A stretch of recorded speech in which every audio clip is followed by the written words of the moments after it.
Men, and especially women, possess various organs that are optimally suited for the creation of another human being.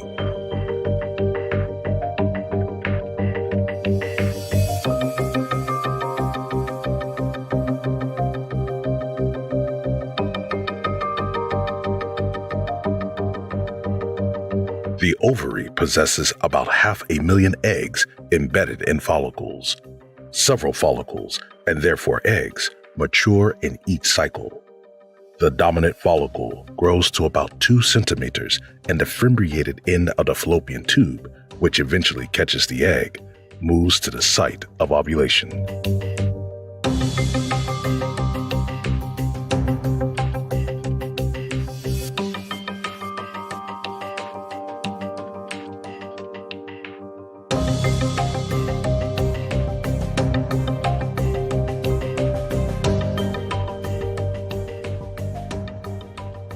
The egg consists of an outer layer called the corona radiata. Underneath is another protective layer, the zona pellucida. Both layers must be penetrated by the sperm cell in order to reach the cell nucleus that contains 23 different chromosomes.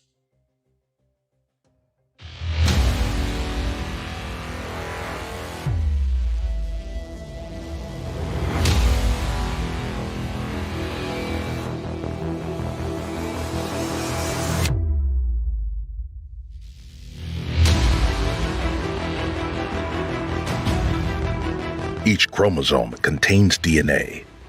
DNA is the blueprint for building our body cells. Eye color, body size, arrangement and function of our organs. It's all in there.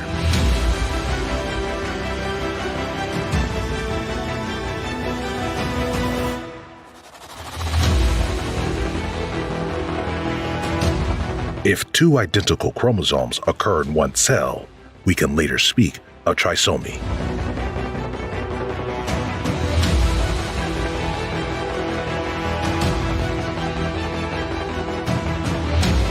The egg cell is transported inside the fallopian tube with the help of cilia and mucus produced by glands in the walls of the fallopian tube.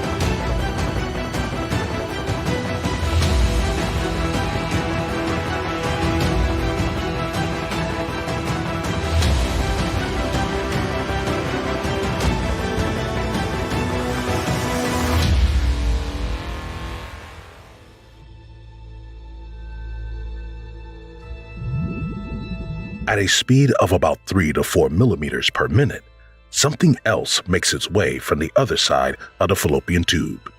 Sperm cells, thousands of them, and barely visible. They all have only one goal: reaching the ovum.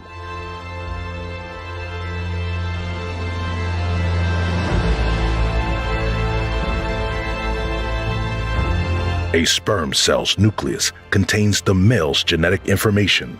Through messenger substances emitted by the egg cell, the remaining sperm cells find their way to the ovum.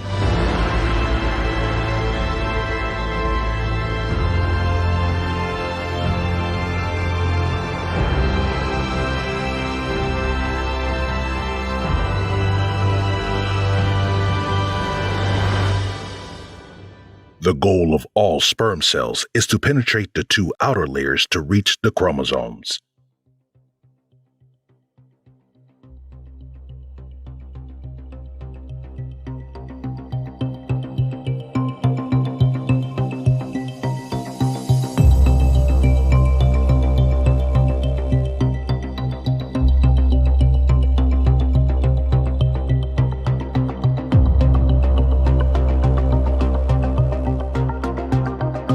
The sperm cell penetrates corona radiata and zona pellucida, resulting in the degradation of the acrosome cap. Upon entering the cytoplasm, fertilization occurs, resulting in activation. Activation causes, among other things, a structural change of the zona pellucida so that no further sperm can penetrate. In addition, activation causes the ovum to complete its second maturation division. In this process, the sister chromatids are pulled into opposite poles, and a female pronucleus and a polar body are formed.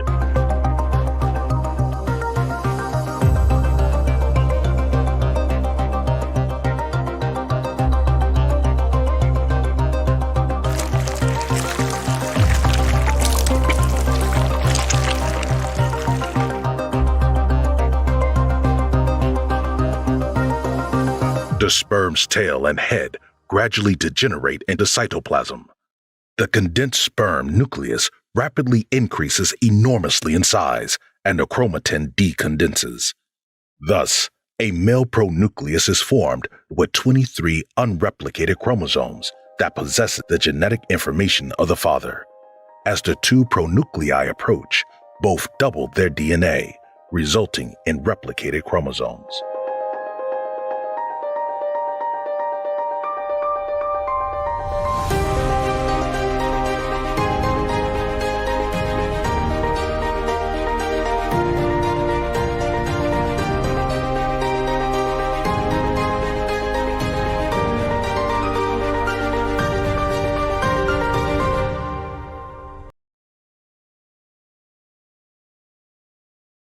And the chromosomes of male and female are properly aligned in the spindle apparatus.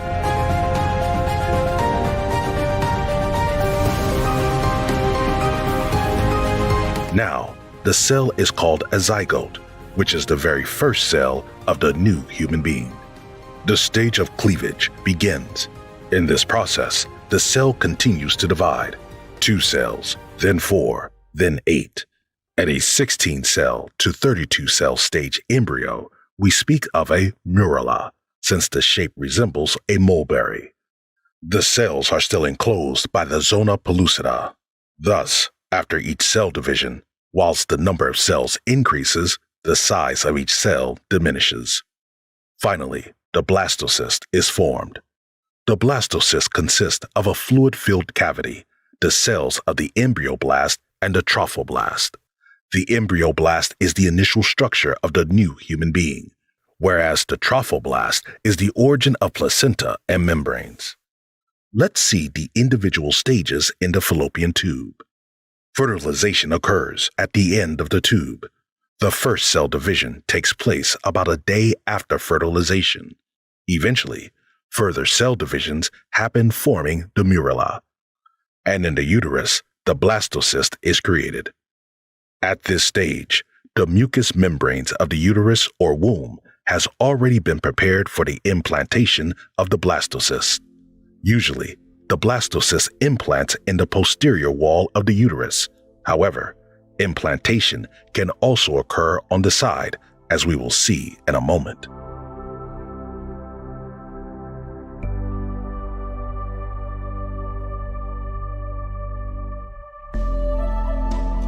The blastocyst floats in the protective and nourishing uterine mucus. For implantation in the uterus, the blastocyst must first hatch from the protective zona pellucida.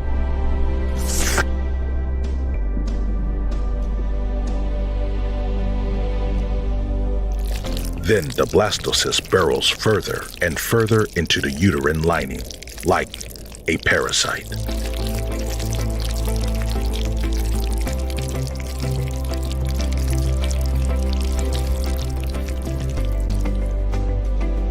Let's take a closer look at this. The endometrium has a protective epithelium and capillaries filled with blood, as well as mucus-producing glands. The trophoblast cells fuse with the endometrium, and a syncytial trophoblast is formed that will nourish the embryo. In addition, hypoblast and epiblast arise from the embryoblast. The embryo burrows further into the endometrium, rapidly increasing in cell mass and leaving a wound, which may result in a completely harmless implantation bleeding. Finally, the amniotic cavity is formed. As the process continues, the yolk sac is created, as well as a non-cellular plug that is later sealed by migrating uterine epithelial cells. The trophoblast rapidly increases in size, with the amniotic cavity and yolk sac remaining relatively small. This gives rise to the chorionic cavity and the body stalk.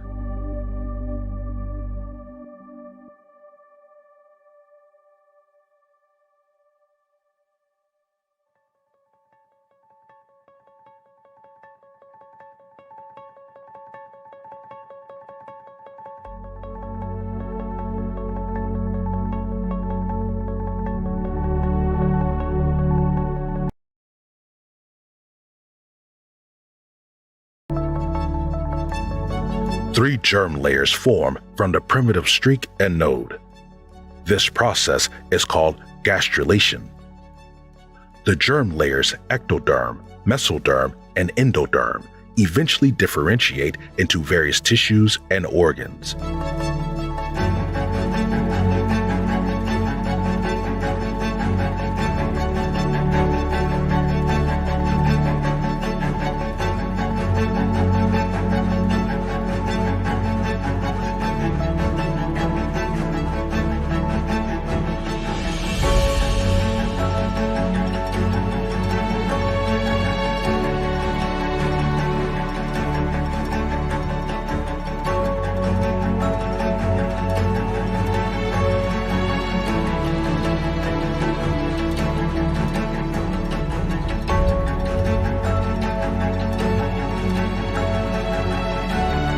In the course of the 3rd week of development, neurulation occurs. At that time, the foundation for the central nervous system is laid. The neural groove is formed, closing from the center to the sides. At the sides, small bumps called somites can be seen. The neural groove becomes the neural tube, which later forms, for example, spinal cord and brain.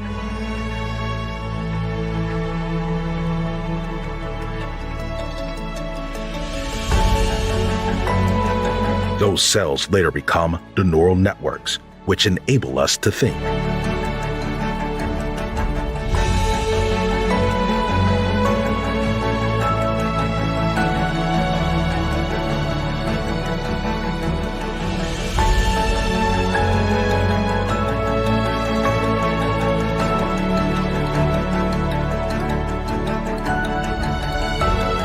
In the 4th week of development, this process is almost complete. The embryo is still in the amnion, which is filled with amniotic fluid that has numerous functions. The optic placodes, which are the basis for the inner ear, can be seen, and the heart is already pumping blood through the intra-embryonic blood vessels.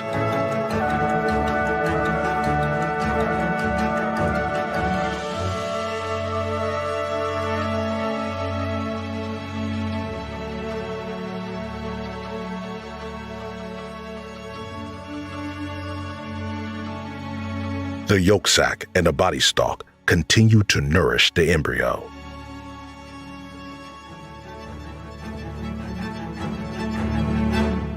The chorion is the outer membrane and is connected to the body stalk. The chorionic villi are surrounded by maternal blood. This allows them to carry nutrients to the embryo and nourish it. We'll see more on this later.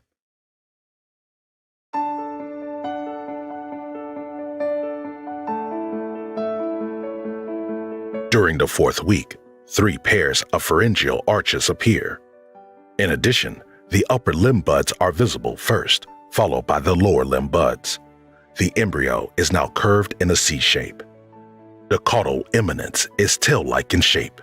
The somites, which give rise to the cells forming the skeletal muscles and components of the skin, among other things, can still be identified.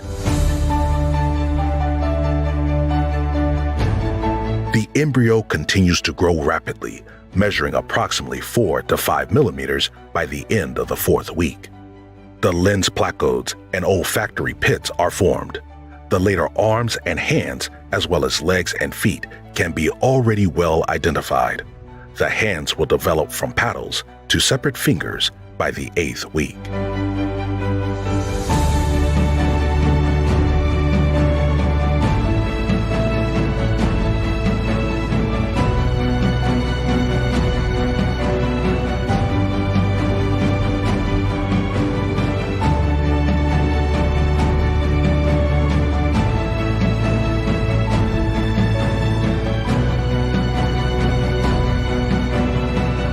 The embryo is about 23 millimeters long by the middle of the 8th week. The legs will not lose their webbed feet until a few days after the hands.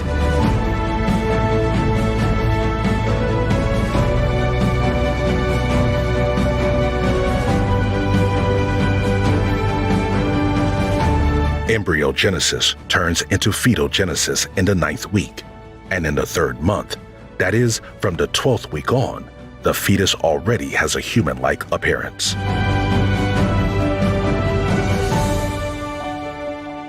The eyelids are closed. The skin is translucent. In the following weeks, the fetus grows and the ossification of the fetal skeleton takes place, so that the bones are clearly visible on ultrasound images by the 16th week.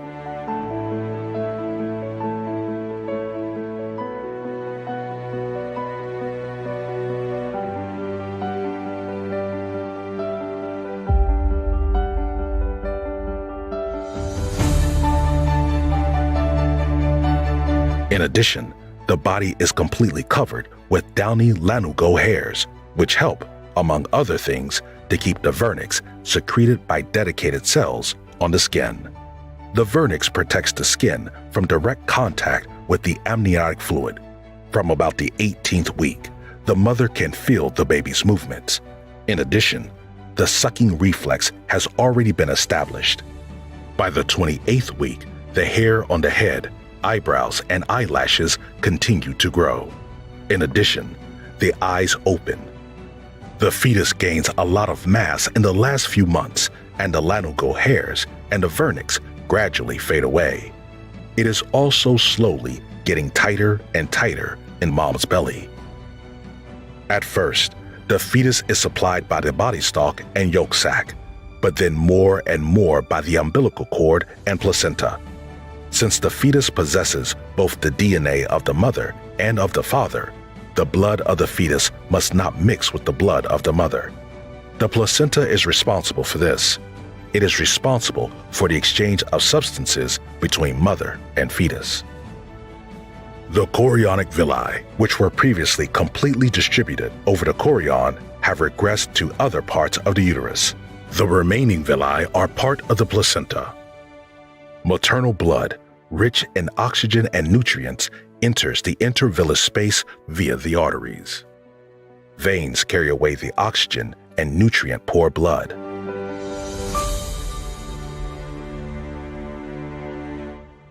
The chorionic villi extract oxygen and necessary nutrients from the mother's blood. Nutrients include carbohydrates, amino acids, fats, vitamins, and iron. Oxygen and nutrients are then transported to the fetus via the veins with the help of the umbilical cord. However, waste products also reach the villi via the arteries. This allows the fetus to release its waste products, such as carbon dioxide and urea, into the maternal blood. The mother's organism then takes over the excretion of these substances. After about 38 weeks, the fetus is fully developed. It measures 50 centimeters and weighs around 3,000 grams. The birth takes place now or in the next 2 to 4 weeks.